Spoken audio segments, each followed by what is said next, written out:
الحلوين عاملين ايه؟ يا رب تكونوا بخير.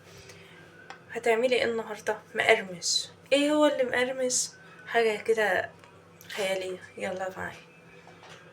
شو يا حبايبي، انا اول حاجه جبت لفه سمبوسك وقسمتها كده بالسكينه اهيت بالطول كده. وهنا عملت ايه؟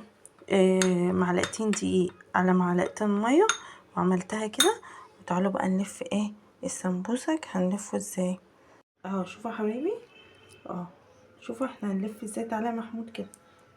بصوا هنلفها كده اهو اهي. واخرها بقى طرفها كده هنروح حاطين ايه كده حته كده صغيره اهو. شوفوا احنا عاملين اهو كذا واحده اهي.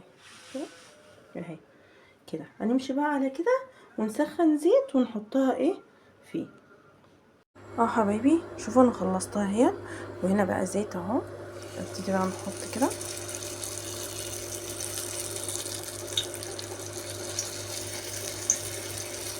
اهو. شوفوا يا جماعه ده لونها اهو. شوفوا الجمال اهو. هنحط بقى كمان مره وايه لما تطلع بقى هنحط عليها. تعالوا بقى ما نشوف هنحط عليها ايه. شو بقى دي بعد ما طلعت هنرش عليها شويه سكر بودره اهو. انتي بقى عايزه تحط سكر وقرفه زي الترند اللي طالع حطي، انما انا ما بحبش القرفه. انا حطيت عليها شويه سكر بودره كده. تعالوا بقى اما ندوق. ده المقرمش. شفتوا بقى الحلاوه؟ شوف سمعتوا المقرمش؟